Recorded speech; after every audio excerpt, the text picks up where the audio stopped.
જય સ્વામિનારાયણ. આજે વાત કરવી છે ચોખ્ખો હિસાબ. મહાનગરની અંદર બનેલી સત્ય ઘટના. એક શિક્ષક બાળકોને ખૂબ સારી રીતે ભણાવે.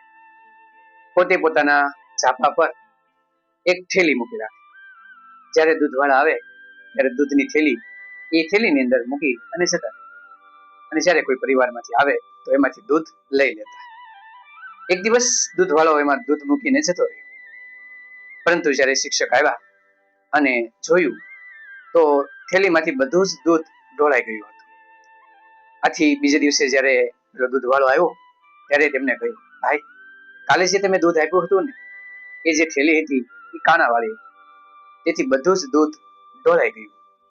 દૂધવાળા કીધું, કઈ વાંધો નહીં સાહેબ, એ હિસાબ તમે ન ગણતા, કદાચ તૂટલી હોઈ શકે, એમ કહી નમ્રતાથી પેલો દૂધવાળો જતો રહ્યો.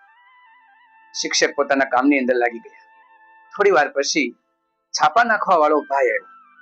છાપું નાખી શિક્ષકને કહેતો ગયો કે પરમ દિવસે હું જયારે છાપું નાખવા આવ્યો ત્યારે એક બિલાડી જે આ થેલી ટીંગાડીને ત્યાં તરાપ મારતી હતી. તો એમાં શું હોય છે? શિક્ષકે કહ્યું કે એમાં તો દૂધ હોય છે. આટલું કહી અને પેલો છાપા વાળો ભાઈ જતો રહ્યો. શિક્ષક વિચારવા લાગ્યા કે નક્કી બિલાડીએ પોતાના પંજાના તીક્ષ્ણ નોરથી દૂધ તોડી નાખ્યું છે. એમાં દૂધવાળાનો કશો વાંક નથી. આથી તે ત્યાં જ બેઠા. જ્યારે દૂધવાળો આવ્યો ત્યારે તેમને કીધું, ભાઈ, તમે જે થેલી દૂધની આપી હતી એ કાણાવાળી નહોતી અને એક ટીપું દૂધ એમાંથી નથી ગયું. પરંતુ તે દિવસે બિલાડી આવી અને આ થેલીની અંદર તરાપ મારીને તેનો તીક્ષ્ણ નખ અડ્યો અને દૂધ તૂટી ગયું અને તમામ દૂધની મિજબાની એ બિલાડી કરી લીધી. એટલે હવે તમે જે દૂધનો હિસાબ છે ને એ તમારા લખી દેજો, કારણ કે તમારી થેલી તૂટલી ન હતી, એ તો બિલાડીના કારણે દૂધ ઢોળાઈ ગયું.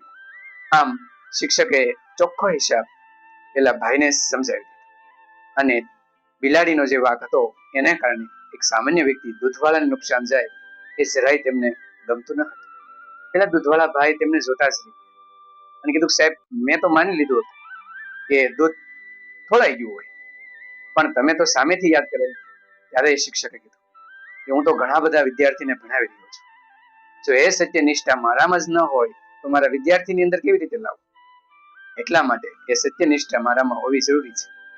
પેલો દૂધવાળો ભાઈ શિક્ષકને જોતો રહ્યો અને ચાલતો થયો અને શિક્ષક દૂધ લઈ અને ઘરની અંદર ગયા. આમ પોતાએ અજાણતા પણ થયેલી ભૂલ સ્વીકારી લીધી અને ચોખ્ખો હિસાબ જમા ઉધારમાં નોંધી દીધો. આવા તો અનેક શિક્ષકોએ અનેક વિદ્યાર્થીના જીવન ઉજાગર કર્યા અને સત્યનો પાઠ ભણી અને તે પણ ભણ્યા અને વિદ્યાર્થીને પણ